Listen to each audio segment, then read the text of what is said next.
ક્યારે જો ઠાકોરજીનું નામ પુકારો ને તો પ્રભુ એકલા દોડીને આવે, પણ યમુનાજીનું નામ લો તો પ્રભુ એકલા ના આવે, પોતાના પરિકર સહિત કૃપા કરવા માટે પધારે.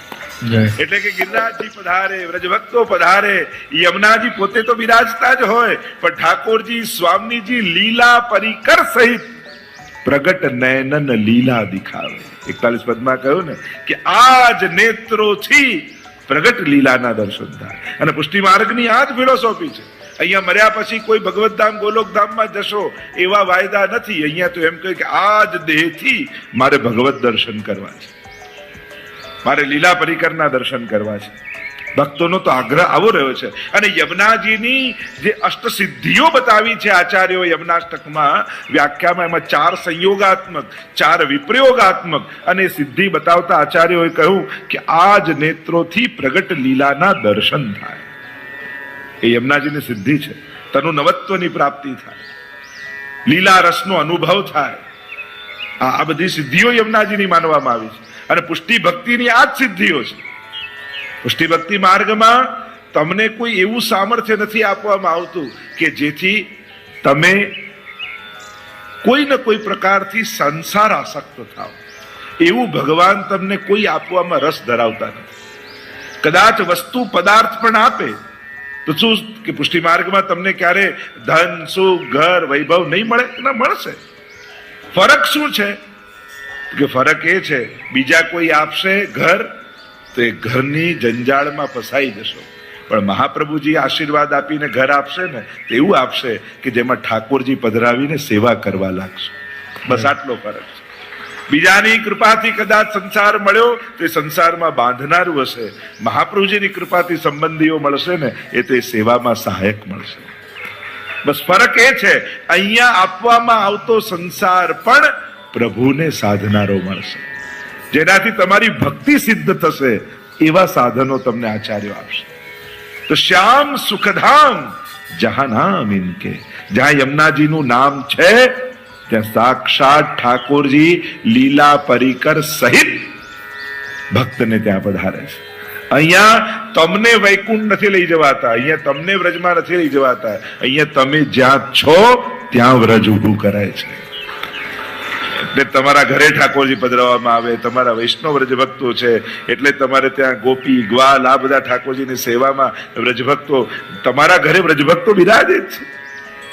તમારું ઘર જુઓ, તમારા ઘરે જો સેવા હોય તો યમુનાજી છે કે નહીં? ઝારીજી ભરો છો કે નહીં? તમારે ત્યાં યશોદાજી છે કે નહીં? તમારે ત્યાં સિંહાસન છે ને બિરાજવાનું ઠાકોરજી, એ યશોદાજીની ગોદ તો છે. તમારે ત્યાં સજાવટના જુદા જુદા ખીલોના છે કે નહીં? છે. તમારે ત્યાં ગાય છે કે નહીં? એ ગિરિરાજજીનું સ્વરૂપ છે. એમ જોવા જાઓ તો આખું લીલા પરિકર સહિત તમારા ઘરે ઠાકોરજી બિરાજે છે, કારણ તમે યમુનાષ્ટકના ખૂબ પાઠ કર્યા છે. અને યમુનાજીની કૃપાથી ખાલી શ્યામ નથી પધાર્યા, શ્યામ સુખધામ જહાં નામ ઇનકે. એટલે જ કોઈ બીજા પાઠ કરતું હોય ન કરતું હોય કદાચ વૈષ્ણવ, પણ યમુનાષ્ટક તો જરૂર કરતા. અને યમુનાજીમાં વિશેષ પ્રીતિ વૈષ્ણવને હોય છે. એ લોટીજી રૂપે બિરાજતા હોય, એ ચિત્રજી રૂપે બિરાજતા હોય, એ રજ રૂપે બિરાજતા હોય કે એમના નામ રૂપે બિરાજતા હોય. જો પ્રભુ એમના નામ રૂપે પણ બિરાજે છે એટલે નામને પણ સાધારણ નહીં કરવું. શ્યામ સુખધામ જહાં નામ ઇનકે. યમુનાજી પોતે હોય તો જુદી વાત છે, પણ જે ઘરમાં યા જે વ્યક્તિના મુખે યમુનાજીનું નામ છે ને એને ઠાકોરજી અને વ્રજભક્તો શોધતા શોધતા એની પાસે આવે છે. એ નિશ્ચિત વાત છે. આ ભગવદીઓ અને આચાર્યોની વાણી ક્યારે પણ મિથ્યા નથી હોતી અને એમાં ક્યારે પણ અતિશયોક્તિ નથી હોતી. જો કવિની કલ્પનામાં અતિશયોક્તિ હોય, એને જે પણ વર્ણન કરવું હોય ને એ થોડું વધારે એમાં મિર્ચ મસાલો નાખીને કરે જેથી એ રસનો અનુભવ વ્યક્તિને થાય. એટલે જ ઇતિહાસ જ્યારે લખાય છે ત્યારે એને બહુ જ હિસ્ટ્રીને બહુ ઓથેન્ટિક કેમ નથી માનતા? કારણ કે હંમેશા જે લોકો જીતે છે એ લોકો ઇતિહાસ લખતા હોય છે, હારેલા લોકો ઇતિહાસ નથી લખતા. અને જ્યારે જીતેલા લોકો ઇતિહાસ લખે ત્યારે આખો ઇતિહાસ પોતાના દૃષ્ટિકોણથી લખાતો હોય છે. ભારતમાં ઘણીવાર હિસ્ટ્રી લખાઈ તો મોટા ભાગના અંગ્રેજોએ લખી. ભારતીયના મુખે જ્યારે ભારતનો ઇતિહાસ જુઓ તો તમને કંઈક જુદો લાગશે. અને પ્રજાની વચ્ચે તો એ રહે છે. તો જ્યારે ઇતિહાસની 3-4 ખામીઓ બતાવવામાં આવે કે જ્યારે હિસ્ટ્રી લખાતી હોય એમાં કઈ કઈ ભૂલો રહી, ઘણીવાર એમાં અતિશયોક્તિથી વર્ણન થતું હોય છે જેથી પોતાનો યશ પ્રસ્થાપિત થાય. તો એમાં નથી જતા, પણ ભગવદીઓની વાણીમાં અનુભવ હોય છે, કલ્પનાઓ નથી હોતી. કલ્પનાઓમાં અતિશયોક્તિ હોઈ શકે, અનુભવમાં ક્યારે અતિશયોક્તિ ન હોય.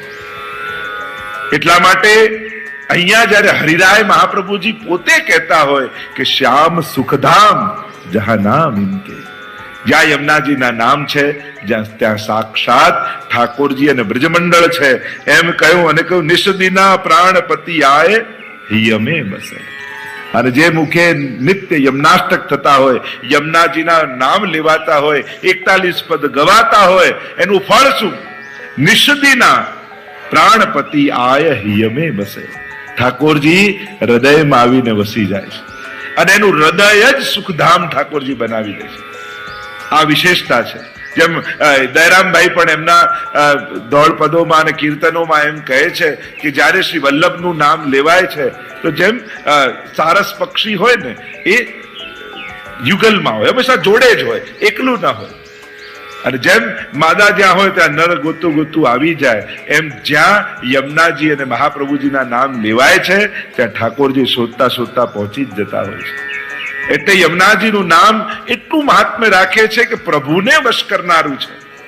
આખા દુનિયાને વશ કરનારા ઠાકોરજી, પણ ઠાકોરજીને વશ કરનારા પ્રેમ કે ફંદતે ગહીજુ રાખે તુમ જા પઠાવત તહા બધાવત. યમુનાજીએ પ્રેમના ફંદથી બાંધીને રાખ્યા છે. 2 માં છે પુષ્ટિ માર્ગમાં, એક ભક્તોની માં અને બીજી ભગવાનની માં. ભક્તોની માં શ્રી યમુનાજી, પ્રભુની માં યશોદાજી. બંનેમાં ફરક શું છે? ભગવાનની માએ ભગવાનને બાંધવાનો બહુ પ્રયાસ કર્યો, પણ 2 આંગળ નાનું જ પડ્યું દોરડું, બંધાયા નહીં પ્રભુ. સ્વેચ્છાએ બંધાયા જુદી વાત છે, પણ યશોદાજી બાંધી નથી શક્યા. પણ અમારી ભક્તોની માએ તો ઠાકોરજીને બાંધી રાખ્યા છે. શેનાથી? પ્રેમ કે ફંદતે ગહીજુ રાખે તુમ જા પઠાવત તહા બધાવત. હવે તમે જ્યાં બતાવો ત્યાં ઠાકોરજી દોડીને પધારે છે. અને એટલા માટે જ્યારે યમુનાજી જે જીવ પર પ્રસન્ન થાય તો प्राणपति आए हियमे, निषदिना प्राणपति आए हियमे बसे, और जोई गावे सुजस भाग्य तिनके. અને જે યમુનાજીના યશોગાન કરી શકે છે, આ જે લોકો કાલે લોટી ઉત્સવના થયા મનોરથી, આજે ચુંદડી મનોરથના થયા, જે લોકો આ શ્રવણ યમુનાજીના સુયશ ગાઈ રહ્યા છે ને, ભાગ્ય તિનકે, જેના સૌભાગ્ય, જો યમુનાજીના યશ ગાવાથી સૌભાગ્ય મળે એ તો અડધી વાત છે, પણ જેનું સૌભાગ્ય હોય ને એ યમુનાજીના યશ ગાઈ શકે. સાચી વાત તો આ છે. આ બધું કરીને કૃપા નથી મળવાની, કૃપા થઈ તો આ બધું કરી શકશો. હું તો હંમેશા કૃપાને કારણ માનું. કોઈ કે ગ્રંથ વાંચવાથી, કોઈ કે યાત્રા કરવાથી, કોઈ કે પાઠ કરવાથી, કોઈ કે સેવા કર, આનાથી કૃપા થાય. અરે ના, કૃપા થાય એ જ સેવા કરી શકે, એ જ પાઠ બોલી શકે, એ જ યાત્રાએ જઈ શકે. કૃપા તો કારણમાં છે, પાયામાં છે. આપણે બધા જ આજે યમુનાજીના કૃપા પાત્ર થયા છીએ કે સાથે મળીને સુયશ ગાઈ રહ્યા છે. જોઈ ગાવે સુજસ ભાગ્ય તિનકે, એનું સૌભાગ્ય છે. મતલબ કહ્યું ને કે આપણું ભાગ્યોદય તો 550 વર્ષ પહેલા ચૈત્રવદ એકાદશીએ થઈ ગયું હતું. ભાગ્ય ન વલ્લભ ભૂતલાય. જે ક્ષણે મહાપ્રભુજી ભૂતલ પર આયા ને, આપણા બધાનો ભાગ્યોદય તારે થઈ ગયો. ભાગ્ય સૌભાગ્ય શ્રી યમને જો દે. એટલે તો 41 પદનો રેફરન્સ આપું તો કહ્યું ભાગ્ય સૌભાગ્યના દાત્રી યમુનાજી છે. લૌકિક અને અલૌકિક બંનેને આપનારા શ્રી યમુનાજી છે. તો જોઈ ગાવે સુજસ ભાગ્ય તિનકે, યેહી જગ મેં સાર કહત વારંવાર. આ જગમાં સાર રૂપે છે. તમારા જીવનનો સાર શું? કોઈ એમ પૂછે કે ચલો આટલા વર્ષ થયા તમને, કોઈને 40, કોઈને 50, કોઈને 60, કોઈને 70, તમને જીવનમાં સાર રૂપે શું મળ્યું? તમને શું લાગે છે? કયા તમે અનેક કર્મો કર્યા, અનેક નિર્ણયો જીવનમાં લીધા, કયું એવું તમારો નિર્ણય જીવનનો જેનાથી તમને એમ લાગે કે આ 60 વર્ષના જીવનમાં સૌથી બેસ્ટ ડિસિઝન તમારું હતું? અને એ હતું તમે પુષ્ટાવીને જે દિવસે ઠાકોરજીને ઘરે પધરાવવાનો નિર્ણય કર્યો ને, એ તમારા લાઈફનો બેસ્ટ ડિસિઝન હતો. કારણ કે એ દિવસે તમારું ઘર વ્રજ બન્યું અને તમે વ્યક્તિ માંથી વૈષ્ણવ, વૈષ્ણવ માંથી વ્રજભક્ત બની ગયા. અને જ્યાં પ્રભુ બિરાજે, જેના ઘરે એ તો વ્રજભક્ત છે. અવધતઃ જહાં રામ નિવાસ. તુલસીદાસજી કહ્યું અવધ ક્યાં છે? જ્યાં રામ રહે એ અવધ. એમ જ્યાં અમારો ઠાકોરજી રહે એ જ વ્રજ છે. તો મહાપ્રભુજી તો દરેકના ઘર વ્રજ બનાવ્યા છે. તો અહીંયા કહ્યું કે યેહી જગ મેં સાર કહત વારંવાર. હરિયાજી કહે હું બારંબાર કહું છું. આચાર્યો છે ને ઘણી વાર જયારે મળો ત્યારે એક ને એક વાત ઘડી ઘડી કરે. કે આ એક ને એક વાત કેમ? તો કે આ પથ્થર પર પાણીનું ટીપું પડે ને ધીમે ધીમે રોજ, તે પથ્થરને ફાડી નાખે. એમ ઘણી વાર ઘણાના મુખેથી કહેવાયેલા વચનો એ કેવલ કાન સુધી નથી રહેતા, એ હૃદયની ભૂમિ ઉપર વવાઈ જાય છે. ગુરુ બોલીને વિચારોને વાવે છે. એ તમારા કાનનું રંજન નથી કરતો, એ કેવલ કાનને સુખ મળે એવી વાત નથી કરતો, પરંતુ તમારું હૃદય પરિવર્તન થઈ જાય એવી વાત કરે છે. એટલે જ કેમ કે આ કથા સત્સંગ શું છે? એ બીજ વાવવા જેવું છે. ખેડૂત જેમ બીજ વેરે, જ્યાં ફળદ્રુપ ભૂમિ હશે ત્યાં વવાઈ જશે, આત્મસાત થઈ જશે અને ત્યાં ફણગાઓ ફૂટવા લાગશે. એટલે જ વચનોને બીજ રૂપે માનવા, વચનોનો આદર આપણે ત્યાં કહ્યું છે. વચનો મિથ્યા ન જતા રહે, એ બહુ જ મહત્વ. ગુરુના તો હસવામાં પણ ઉપદેશ છે. આપણે તો ગોકુલનાથજીના હાસ્ય વચનામૃત છે. બીજાની વાત હસી કાઢીએ તો ચાલે, પણ ગુરુની વાત હસવામાં હોય ને એને સિરિયસલી લેવી, કારણ કે એનું હસવું પણ એક ઉપદેશ છે. ગુરુ તો પોતે એક સ્વરૂપ છે વચનોનું, આજ્ઞાનું, ચિંતનનું. અને જ્યારે એ કોઈ વાત કહેતો હોય અને એની સલાહ પણ આપણે તો આજ્ઞા માનવી, આમ કરો તો સારું, ત્યારે આજ્ઞા રૂપે જ એને સ્વીકારવી. આપણે ત્યાંનો તો એ વિધાન, સેવા કૃતેર ગુરો આજ્ઞા. આજ્ઞાનું કેટલું બધું મહાત્મ્ય આપણે ત્યાં કહ્યું છે. દરેક વસ્તુમાં આજ્ઞા, દરેક વસ્તુમાં આજ્ઞા. એ આજ્ઞા બંધન નથી, તમારી સુરક્ષા છે. આપણે એમ માની દરેકમાં પૂછવાનું, દરેકમાં આજ્ઞા લેવાની. આપણને બંધન જેવું લાગે કે દરેકમાં આજ્ઞા. આજ્ઞા તમારી સુરક્ષા છે, કારણ તમે ક્યાં સેવા કરો છો, અને તમે સેવા કરો છો તો કેટલી ભૂલો થતી હશે, તો પછી ભૂલોના દોષે આપણને લાગે. આપણે સેવા નથી કરતા, આપણે તો ખાલી ગુરુ આજ્ઞાનું પાલન કરીએ છીએ. અને જ્યારે તમે પાલન કરો છો તો થતા દોષોનો પણ ભાર તમારા માથે નથી આવતો, કારણ કે તમે તો ચીંધેલું કરો છો. મને તો આમણે કહ્યું, આપણે કઈ કરતા હોય ને કઈ ભૂલ નીકળે, આપણે શું કહે, હું તો ઉભો તો મને તો આમણે કહ્યું કે આ કરો. એટલે કોના માથે જાય? જેને કહ્યું હોય એના માથે જાય. એટલે તુરંત આપણે એને બોલાય કે તમે કામ કહ્યું હતું, પછી એને ચોખવટ કરવી પડે. જેને ચીંધ્યું હોય એને કઈ ના કરવું પડે, પણ જેને કહ્યું હોય એના માથે આવે. એમ જ આપણને તો આજ્ઞાનું પાલન છે. અને આમ ઠાકોરજી પણ કહે તે આવો દોષ કર્યો, મેં તો આજ્ઞાનું પાલન કર્યું છે. અને જયારે આમ કહો છો મને તો આજ્ઞા હતી, ત્યારે છૂટી જાઓ છો.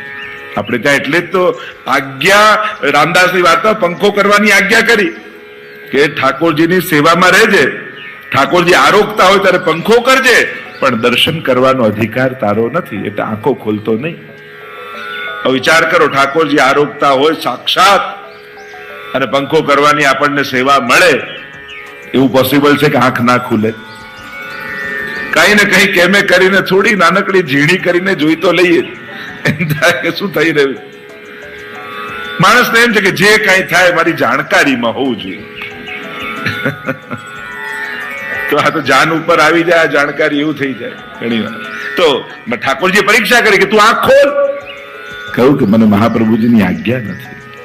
આજ્ઞા પર કેવો વિશ્વાસ, અને ઠાકોરજી કેટલા પ્રસન્ન થયા એના પર. એ આજ્ઞા ઉપર જેને ભરોસો છે ને એને ભગવાન બહુ સહેલો થઈ જાય છે, એના પુષ્ટિનો પથ બહુ સરળ થઈ જાય છે. તો જોઈ ગાવે સુજસ યેહી જગ મેં સાર કહત વારંવાર. વારંવાર આપણા આચાર્યો આપ અજહુ ચેત હેત કર ઇનસો હે ભારુ કી બીર. ભીર આપણે કહ્યું ને, અજહુ ચેત, કહ્યું છું વારંવાર તને ચેતું છું, હજી ચેતી જા.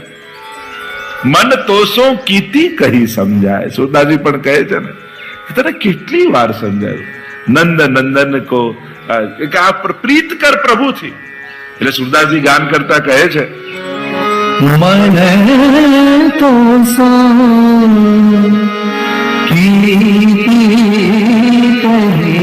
एक बार, बे बार, त्रण बार, कितनी बार? नंद नंदन के चरण कमल भज, नंद नंदन के चरण कमल भज, तज पाखंड चतुराई,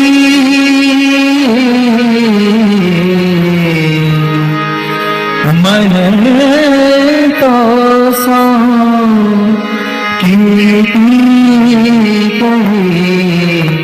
समझा। પાખંડ ચતુરાઈ ક્યાં સુધી? ચલ જીવનમાં તારે મેળવવું હતું, સ્થાન મળ્યું, ધન મળ્યું, સામર્થ્ય મળ્યું, બધું તને થાય કે આના વગર બધું નહીં થાય, ચલો એ કરી લીધું. હજી હવે તો તને જરૂરી નથી આ બધા ખેલ કરવાની. હવે તારી કોઈ એવી આવશ્યકતા નથી રહી. હવે તને કોઈની ગરજ નથી. ક્યાં સુધી? જન્મત જન્મત મરત बहुत जुग बीते, जन्मत मरत बहुत जुग बीते, अज हुलाज नाई। કેટલા જન્મો એમને તે તો ગુમાવ્યા. જન્મ્યો મર્યો, જન્મ્યો મર્યો. કોઈ એક જ સ્ટાન્ડર્ડમાં ફેલ થાય, એક સ્ટાન્ડર્ડમાં કે 10th માં ફેલ થઈ ગયો, એ જ સ્ટાન્ડર્ડમાં ફરી એ વર્ષે જતા એની કેવી શરમ આવે. અરે બધા છોકરાઓ તો આગળ જતા રહ્યા હશે ને હું ત્યાં જ. સુરદાસ કે તને શરમ નથી આવતી? અહીંયા જ મરી મરી એક સ્ટાન્ડર્ડમાં ફરી જન્મ લે, ફરી જન્મ લે, ફરી. હવે તો શર્મા, હવે તો આગળ વધી જા. જન્મત મરત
श्याम सुखधाम जहां नाम इनके, जहां यमुनाजीના નામ છે ત્યાં સાક્ષાત શ્યામ તો છે પણ સુખધામ સાથે શ્યામ છે.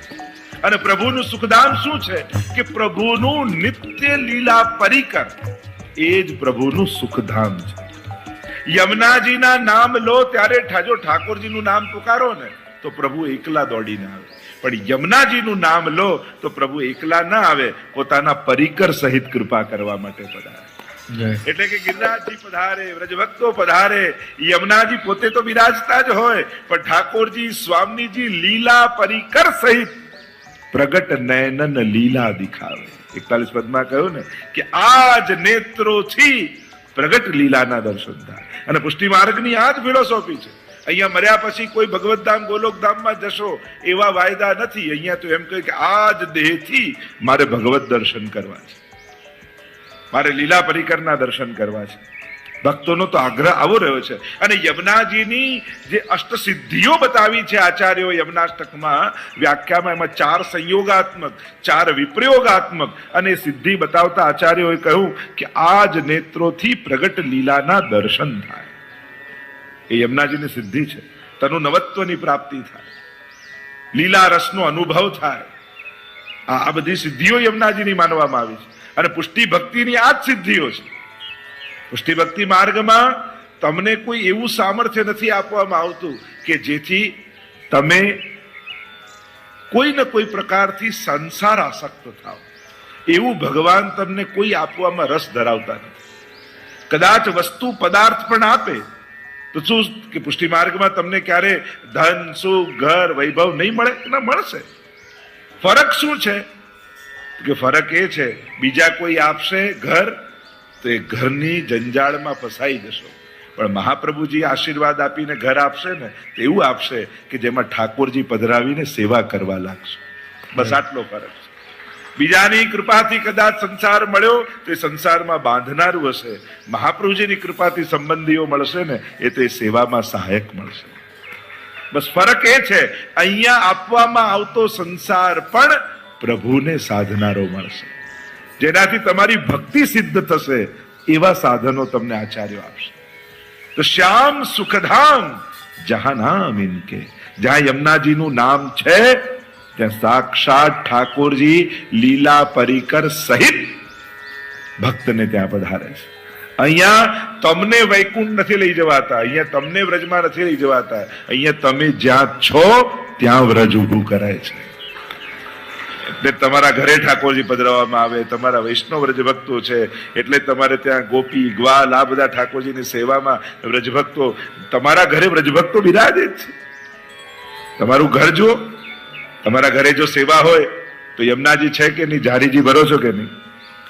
તમારે ત્યાં યશોદાજી છે કે નહીં? તમારે ત્યાં સિંહાસન છે ને બિરાજવાનું ઠાકોરજી, એ યશોદાજીની ગોદ તો છે. તમારે ત્યાં સજાવટના જુદા જુદા ખીલોના છે કે નહીં? છે. તમારે ત્યાં ગાય છે કે નહીં? એ ગિરિરાજજીનું સ્વરૂપ છે. એમ જોવા જાઓ તો આખું લીલા પરિકર સહિત તમારા ઘરે ઠાકોરજી બિરાજે છે. કારણ તમે યમુનાષ્ટકના ખૂબ પાઠ કર્યા છે. અને યમુનાજીની કૃપાથી ખાલી શ્યામ નથી પધાર્યા, શ્યામ સુખધામ જહાં નામ ઇનકે. એટલે જ કોઈ બીજા પાઠ કરતું હોય ન કરતું હોય કદાચ વૈષ્ણવ, પણ યમુનાષ્ટક તો જરૂર કરતા. અને યમુનાજીમાં વિશેષ પ્રીતિ વૈષ્ણવને હોય છે. એ લોટીજી રૂપે બિરાજતા હોય, એ ચિત્રજી રૂપે બિરાજતા હોય, એ રજ રૂપે બિરાજતા હોય કે એમના નામ રૂપે બિરાજતા હોય. જો પ્રભુ એમના નામ રૂપે પણ બિરાજે છે એટલે નામને પણ સાધારણ નહીં કરવું. શ્યામ સુખધામ જહાં નામ ઇનકે. યમુનાજી પોતે હોય તો જુદી વાત છે, પણ જે ઘરમાં યા જે વ્યક્તિના મુખે યમુનાજીનું નામ છે ને એને ઠાકોરજી અને વ્રજભક્તો શોધતા શોધતા એની પાસે આવે છે. એ નિશ્ચિત વાત છે. આ ભગવદીઓ અને આચાર્યોની વાણી ક્યારે પણ મિથ્યા નથી હોતી અને એમાં ક્યારે પણ અતિશયોક્તિ નથી હોતી. જો કવિની કલ્પનામાં અતિશયોક્તિ હોય, એને જે પણ વર્ણન કરવું હોય ને એ થોડું વધારે એમાં મિર્ચ મસાલો નાખીને કરે જેથી એ રસનો અનુભવ વ્યક્તિને થાય. એટલે જ ઇતિહાસ જ્યારે લખાય છે ત્યારે એને બહુ જ હિસ્ટ્રીને બહુ ઓથેન્ટિક કેમ નથી માનતા? કારણ કે હંમેશા જે લોકો જીતે છે એ લોકો ઇતિહાસ લખતા હોય છે, હારેલા લોકો ઇતિહાસ નથી લખતા. અને જ્યારે જીતેલા લોકો ઇતિહાસ લખે ત્યારે આખો ઇતિહાસ પોતાના દ્રષ્ટિકોણથી લખાતો હોય છે. ભારતમાં ઘણી વાર હિસ્ટ્રી લખાઈ તો મોટા ભાગના અંગ્રેજોએ લખી. ભારતીયના મુખે જ્યારે ભારતનો ઇતિહાસ જુઓ તો તમને કંઈક જુદો લાગશે. પ્રજાની વચ્ચે તો એ રહે છે, તો જ્યારે ઇતિહાસની 3-4 ખામીઓ બતાવવામાં કે જ્યારે હિસ્ટ્રી લખાતી હોય એમાં કઈ કઈ ભૂલો રહી, ઘણીવાર એમાં અતિશયોક્તિથી વર્ણન થતું હોય છે જેથી પોતાનો યશ પ્રસ્થાપિત થાય. તો એમાં નથી જતા, પણ ભગવદીઓની વાણીમાં અનુભવ હોય છે, કલ્પનાઓ નથી હોતી. કલ્પનાઓમાં અતિશયોક્તિ હોઈ શકે, અનુભવમાં ક્યારે અતિશયોક્તિ ન હોય. એટલા માટે અહીંયા જયારે હરિરાય મહાપ્રભુજી પોતે કહેતા હોય કે શ્યામ સુખધામ જહાં નામ ઇનકે, જ્યાં યમુનાજીના નામ છે ત્યાં સાક્ષાત ઠાકોરજી અને બ્રજમંડળ છે એમ કહ્યું. અને કહ્યું નિષદિના પ્રાણપતિ આય હિયમે બસે. અને જે મુખે નિત્ય યમનાષ્ટક થતા હોય, યમુનાજીના નામ લેવાતા હોય, 41 પદ ગવાતા હોય, એનું ફળ શું? નિષદિના પ્રાણપતિ આય હિયમે બસે. ઠાકોરજી હૃદયમાં આવીને વસી જાય છે અને એનું હૃદય જ સુખધામ ઠાકોરજી બનાવી દે છે. આ વિશેષતા છે. જેમ દયરામભાઈ પણ એમના દોડ પદોમાં અને કીર્તનોમાં એમ કહે છે કે જ્યારે શ્રી વલ્લભનું નામ લેવાય છે તો જેમ સારસ પક્ષી હોય ને એ યુગલમાં હોય, હંમેશા જોડે જ હોય, એકલું ના હોય. અને જેમ માદા જ્યાં હોય ત્યાં નર ગોતું ગોતું આવી જાય, એમ જ્યાં યમુનાજી અને મહાપ્રભુજીના નામ લેવાય છે ત્યાં ઠાકોરજી શોધતા શોધતા પહોંચી જ જતા હોય છે. એટલે યમુનાજીનું નામ એટલું મહાત્મ્ય રાખે છે કે પ્રભુને વશ કરનારું છે. આખા દુનિયાને વશ કરનારા ઠાકોરજી, પણ ઠાકોરજીને વશ કરનારા પ્રેમ કે ફંદ તે ગહીજુ રાખે તુમ જા પઠાવત તહાં બધાવત. યમુનાજીએ પ્રેમના ફંદથી બાંધીને રાખ્યા છે. 2 માં છે પુષ્ટિ માર્ગમાં, એક ભક્તોની માં અને બીજી ભગવાનની માં. ભક્તોની માં શ્રી યમુનાજી, પ્રભુની માં યશોદાજી. બંનેમાં ફરક શું છે? ભગવાનની માએ ભગવાનને બાંધવાનો બહુ પ્રયાસ કર્યો, પણ 2 આંગળ નાનું જ પડ્યું દોરડું, બંધાયા નહીં પ્રભુ. સ્વેચ્છાએ બંધાયા જુદી વાત છે, પણ યશોદાજી બાંધી નથી શક્યા. પણ અમારી ભક્તોની માએ તો ઠાકોરજીને બાંધી રાખ્યા છે.